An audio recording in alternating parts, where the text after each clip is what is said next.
Hi, I'm Tracy Gerard, and I am the Region 8 representative for Homeschool Iowa, which means that I am currently in charge of helping families get started and continue homeschooling in Dubuque, Delaware, Jackson, and Jones County. However, most of the information I'm going to present today, unless I specifically say it's local, is going to apply to all of Iowa. Homeschool Iowa likes to have annual or semi-annual or even frequent Homeschool 101 sessions. And I know that especially in some of the more rural communities and counties, it can be really challenging to travel as a homeschool family or potential homeschool family to join these 101s. So I wanted to use the platform that I already have here, which is a YouTube channel, to present a Homeschool 101 for Iowa families so that you can know all of the basics about the legalities, the practical how-tos, discussion on curriculum briefly, and how to find groups in your area. So we're going to go through a little slideshow, and I'll put up a link to a slideshow that you can flip through yourself, but I will also be putting it up either here or here somewhere, wherever it works in the editing, okay? So that you can see it. If you need to zoom in on that, awesome. But I will be, I've got my paper version here, so I'll be explaining everything neatly and concisely. And welcome to the Eastern Iowa Region 8 Homeschool 101. The first step in effectively homeschooling is knowing basically why you're homeschooling. So you need to set your vision, okay? Even if that vision's a little bit hazy, as long as you know the basic reasons why you want to homeschool, that's going to propel you forward. Sometimes people homeschool because they want academic excellence. They just don't feel like their schools nearby are pushing their kids enough. Sometimes people homeschool because they're more concerned about social and emotional health. Maybe there's bullying in the schools and they want their kids to grow up in a greenhouse. And that's what homeschooling is. It's a greenhouse, not a bubble, okay? Maybe you have really strong family relationships and you want to foster them. Maybe you have a different worldview and want to develop a character in your kids that is not really grown in brick and mortar schools. Maybe it's because your kids need individualized instruction. Maybe they have some special needs that you really want to tack right onto that. Or maybe it's because they're particularly gifted in something and it just makes sense to you that they would be able to do that particular activity more often. Art, music, dance, technology, mechanics, whatever it is that floats their boat but isn't in a brick and mortar school, you can individualize that education for that reason. And maybe it's passing on your beliefs. Maybe it's important to you that your specific family beliefs are put forth in a way that your kids feel comfortable continuing them and don't feel uncomfortable being around others who are constantly questioning them. So if you can set your vision first and know exactly why you homeschool, that is going to be the most helpful. Our particular reason for homeschooling, my personal reason, is because I have studied childhood education and child development, and it makes sense that when a child is born and is very young, they have that little tiny circle of people that they trust, and a little bit of thing, everything connects back to them. And even as they grow into the primary ages, it still does not expand that much. And it doesn't make sense to me personally for me to take a little 5-year-old or a 7-year-old or an 8-year-old or a 9-year-old and set them apart into the community and say, good luck. You now have to deal with 30, 60, 120 strangers every day and listen to the grown-ups in spite of the fact that they have a very small relationship with you. And I believe that I can teach them better at home, and I can individualize their experience. And that's the main reason that I homeschool. So take some time, maybe write down on a piece of paper some of your main reasons for homeschooling, and ask your partner too, your spouse, or whoever else is going to be involved in their homeschooling. Why is it important to you that your kids are homeschooled? Now we're going to get into the more nitty-gritty how to legally do this. We're going to talk about how it's important to know the law and the rules in Iowa. Now, Homeschool Iowa's webpage has really clear and concise explanations, and I absolutely recommend that you go and check that out. And then if you want to, you can check out the actual written document of the law and the rules, because it's got a lot more lawyer speak in it. And if you have more questions and you're not quite clear on something, then what I suggest you do is you contact your regional representative. And that's very simple to do. The Homeschool Iowa page has like a little form that you fill out, and it automatically sends it to the person that it's supposed to go to. So if you're near me, it'll send it to me. If you're near somebody else, it'll send it to somebody else. And they will get back to you on the very nitty-gritty details. But we're going to go over the options for homeschooling in Iowa. And there are, depending on how you look at it, there's 2 or 5 options.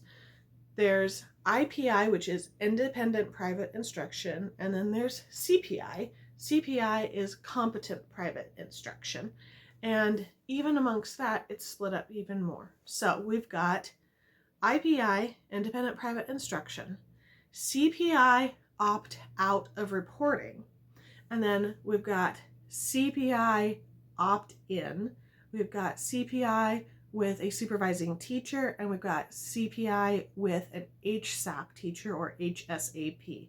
I've always pronounced it HSAP. Hopefully that's the right way to say it. So those are the different varieties. We'll go over briefly each one. Independent private instruction is the one that I personally use, although it's in practice very, very similar to CPI opt-out. And because there's no initial reporting with either one of these choices, it doesn't really matter which one you choose unless you are contacted by your local school district. And if you are contacted by your local school district, you respond with some brief details of basically how many kids you're homeschooling, who are they, and what age they are, and your address. You can find an actual form for that on the Homeschool Iowa webpage, and I'm going to add all of these links into the description. And CPI opt-out, you don't have to respond at all. So a lot of people in practice kind of find that those two are very, very similar, and you don't really, in a day-to-day basis, IPI and CPI to the opt-out version is really similar.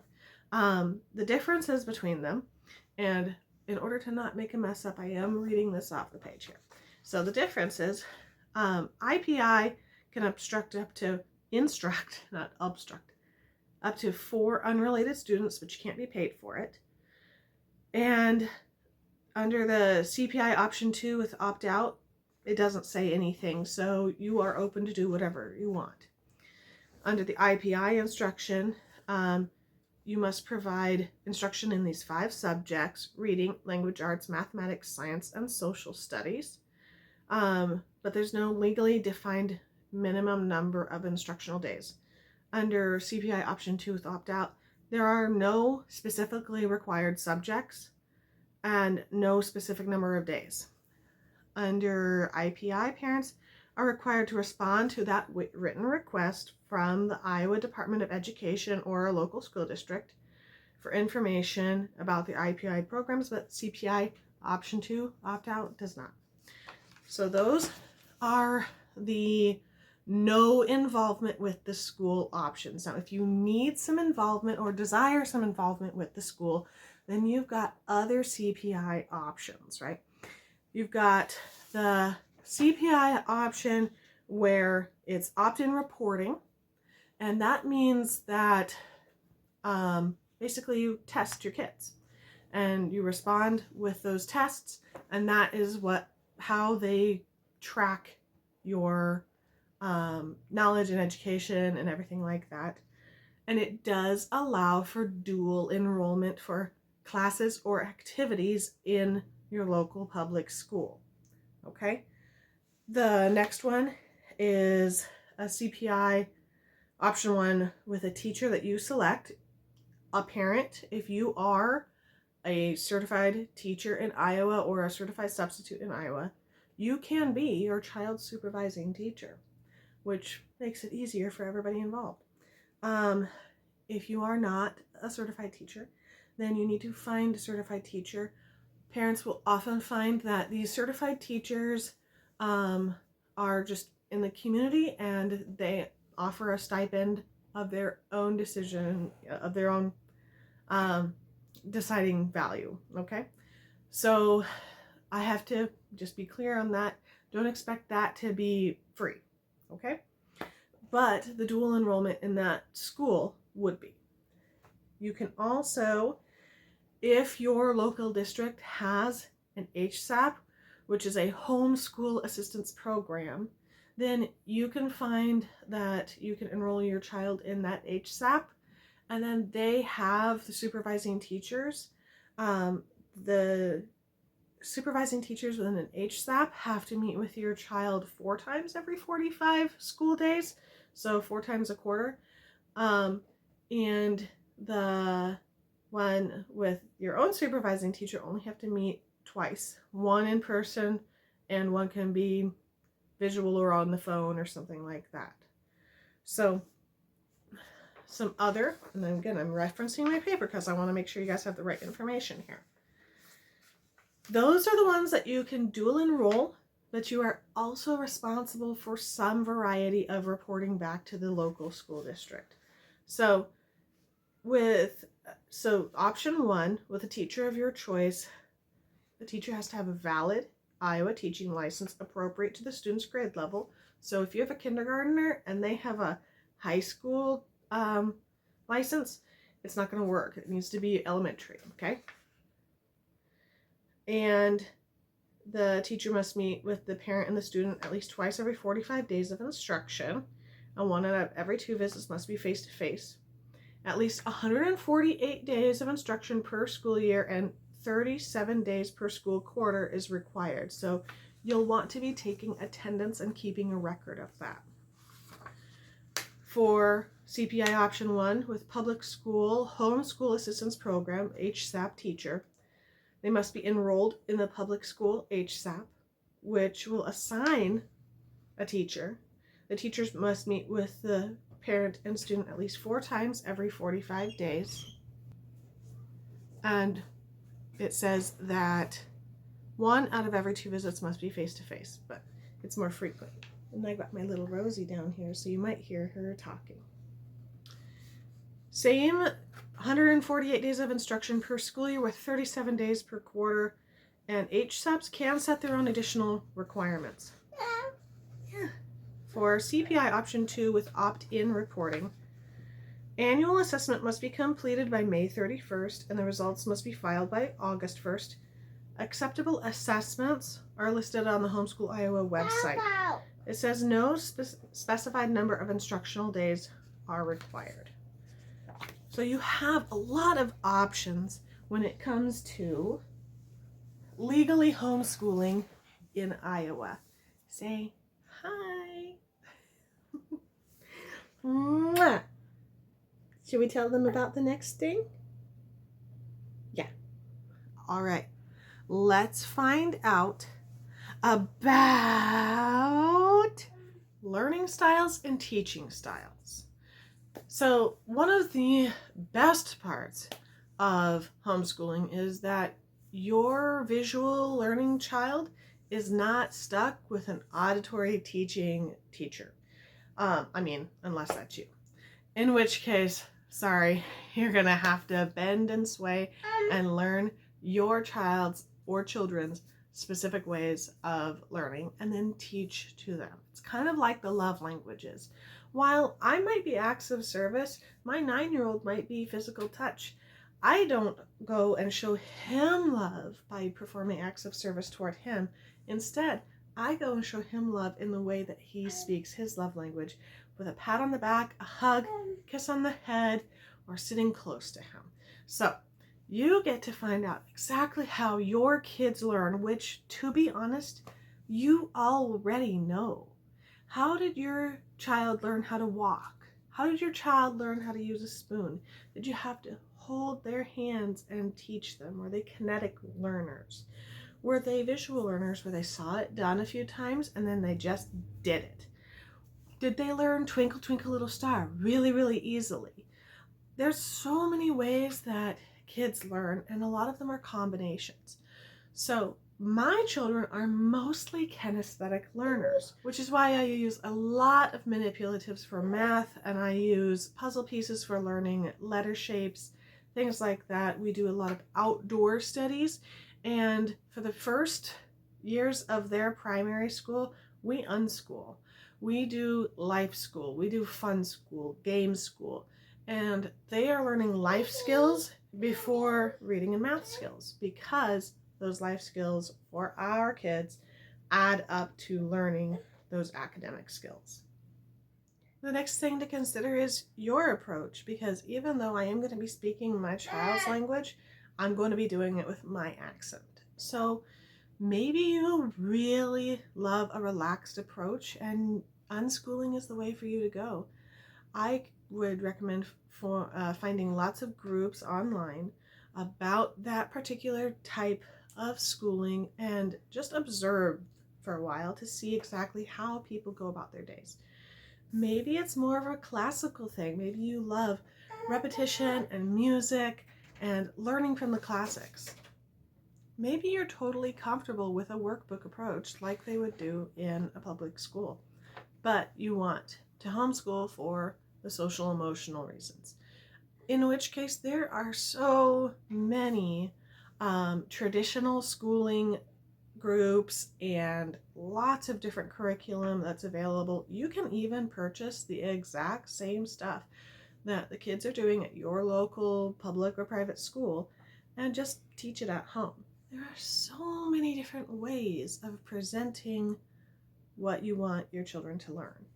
And there are so many fun quizzes online that you can take to say, what's my homeschooling style?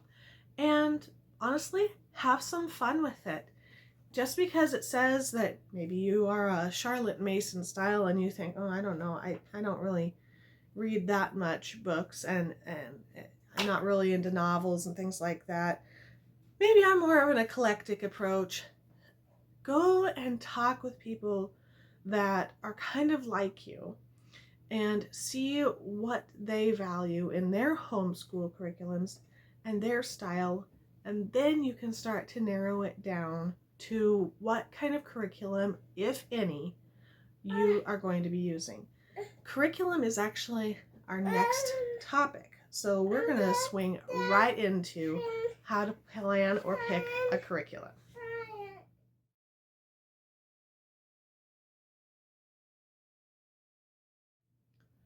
One of the most common questions that you find on online forums, especially Facebook mom groups, is what kind of curriculum do I need to get? And the answer is you don't need to get any particular curriculum. You can get any kind of curriculum you want. Now, if you are using IPI, like we talked about, they do want you to have math, reading, writing, social studies, and science. That's pretty simple. Even down to the kindergarten level. You got some baking soda and vinegar, there's your science. You've got 1 + 1, there's your math. I'm simplifying, but what I mean is you are not required to pick any particular curriculum and stick with that curriculum throughout the semester, throughout the year, or throughout your homeschooling journey. You can pick and choose. You can do all of the research you want, and you can choose your price point. There are free curriculums out there that you can use. You can utilize your local library. You can do all sorts of things and keep it very, very budget friendly. You can shop for used curriculum. You can borrow from friends. There are so many ways to homeschool frugally, which a lot of us are looking for because homeschooling tends to mean that at least one of the parents has to be home for at least most of the day, which tends to, but not always, mean that there's only one income and we're all trying to just get by in this day and age, right, guys? So definitely look up free curriculums and see if any of them float your boat. The Good and the Beautiful is a Christian curriculum that has paid versions where it's printed off and shipped right to you, and free versions where you print it off yourself. That might be a good place for you to start if you're a Christian family looking for a curriculum. You can choose an open and go curriculum that tells you exactly what you need to be doing on each day or on each week. You can pick something and just work through it at your speed.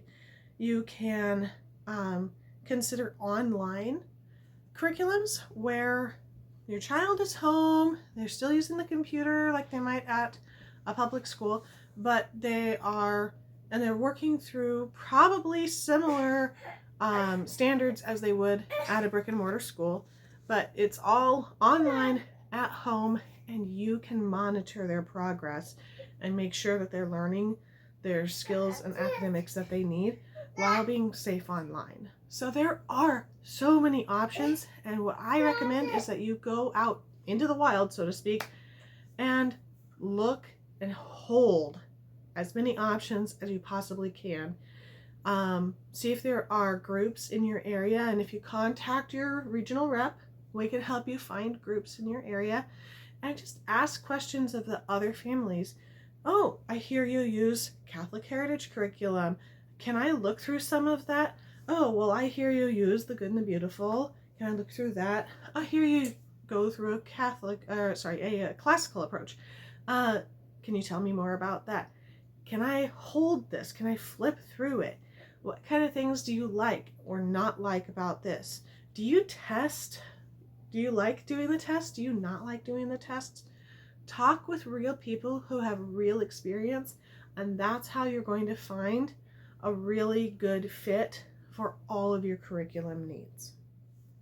Planning and organizing is another one of those areas that can be a lot of fun, especially for first-time homeschool parents, because it's like the whole world is open to them and they can have anything they want. They can set it up their day however they want. They can set up their space however they want. And I want to let you know a few things that I think will help you to get started on this homeschool journey. And that is, you do not have to school for 6 to 8 hours a day. Right, Rosie? Yeah, you do not. In kindergarten, 15 minutes or half an hour, that's all that you can really expect to need in a day. And even up through 6th grade, middle school age, up to a couple hours is all you're going to need during the day. So you will have plenty of time to get your kids to wash their laundry and clean the dishes and sweep the floors. I'm kidding, but not really. Those are life skills that are important to learn as well. So you can be extremely flexible about this. If you and your spouse both work and there's only a little bit of time that you can each work on school with the kids, that's fine. That's still going to work. It does make your schedule tighter, but you can still do it. Maybe dad teaches physical education, math and science, and mom teaches reading, writing, and history, for example. Or maybe dad teaches sewing and canning, and mom teaches math and biology. There are so many ways that you can be flexible with this.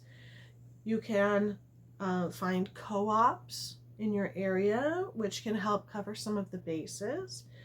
Co-ops are other homeschool families that work together to create an environment of learning. There are things like OutSchool, which is online, or classes that you might find in our local community. We have a science club that meets for homeschoolers through the school year. We also have things like piano lessons, ballet, archery, things like that. So look in your community, see what is available, especially if you didn't really expect it to find anything at like museums and libraries. You might be surprised by how you can do that. Now, for the actual space, what I can recommend is, it doesn't matter if you are doing it at the kitchen table or in a room. We have sacrificed a bedroom to be our schoolroom, and instead we have our 6 kids, 3 to a bedroom, so that we can have this schoolroom with all of its library and things behind me. And that's what works for us. But before that, we were schooling at the kitchen table.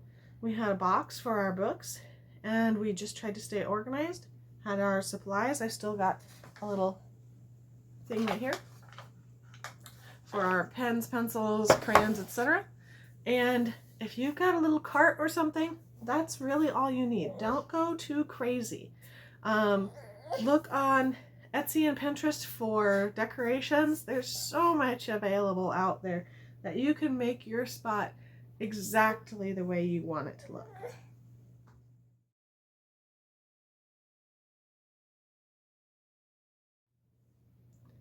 The next point we'd like to make is that it's really important to not homeschool alone. And that's because your kids are not going to grow up and then be alone their whole life. They're going to grow up and be part of the community. And truly, in my opinion, homeschooling is not homeschooling, it's community schooling. It's introducing our kids to a concept and then bringing them out into the community to practice that. So things like finding experts that can teach your children how to do something unique and amazing. Woodworkers, potters, things like that. Going to actual museums where people actually do art currently and seeing how that works. Checking out different career fields as your students are getting older. Recognizing that traditional high school, where it's just, algebra, geometry, and creative writing, may not be the perfect fit for your student. And it might be better to have them try out a trade. Finding groups just for social support is probably the most important part for a parent who is homeschooling, because kids can make friends on the playground pretty easily, but you gotta admit, it can be harder for moms and dads. Right, Rosie? Yeah, are you really tired? Okay. Keeping a record of what your kids are doing day to day or week to week or semester to semester is important, because although, especially with the CPI opt-out and the IPI, you are not required to show your records to anybody, it's still a wise decision to have some record of your child's progress. It just simply is. Good part of parenting, good part of homeschooling. Even if you had your kids in a brick and mortar, you'd keep a sample from the beginning of the year and the end of the year to make sure everyone was learning what they needed to learn. The last point we like to make at these 101s is that you're not alone when you start your journey. Homeschool Iowa offers a membership if you're interested. There are other groups out there that offer memberships that can help you with just the practical side of things or the legal side of things. And I highly recommend that you do a little bit of research on that to see if a membership to Homeschool Iowa or Homeschool Legal Defense Association or a local club or co-op might be good for you. If you do not know where to find this information, I really highly suggest contacting Homeschool Iowa on their website, like I've mentioned before, and getting in touch with your regional representative, because they're going to have a spreadsheet full of group names and contact information for people. And if there's not a group in your area, they know online groups and they can help you start an in-person group. Because to be honest, all it takes is somebody who knows how to say, let's meet at this park at 5 o'clock on a Friday afternoon or 11 o'clock on a Saturday morning, and let's just chat, talk, and let the kids play. That's all that's involved in setting up a group to begin with. I have a nice long list of links down in the description that you can use to find all sorts of things on getting started homeschooling in Iowa, and they'll all be down in that description. And you should also consider just browsing the Homeschool Iowa website. Now, I am available for communication, asking me questions. The best way is to use that form on the Homeschool Iowa website, because then it's tracked and our supervisor can also make sure that I'm responding, okay? But if you want to send me a message or leave a comment here, I am more than happy to respond that way as well. I want to make homeschooling accessible to all parents here and help people to get started on this and help people to continue when they're starting to burn out after a year of trying it one way and need help trying it a different way. So if that's you and you're like, I've already been doing this a year, I'm tired, something's not quite working the way I wanted it to, chat with me. I would love to help you and do more of a 102 course, or maybe a 201. What would you call that? So it's about time for me to get this little one down for a nap. And I hope that you guys are having a very, very blessed year already. And I hope that you are so excited to start on this journey. If you have questions, please ask, because that's what I'm here for. That's one of the things that I'm passionate about, is just getting people started and seeing where that path takes them through the years. Who knows, 20 years from now, you might be graduating your 3rd, 4th, or 5th kid and maybe being a regional rep yourself, leading up a co-op. You never know unless you get started. Have a lovely day and good luck, and God bless.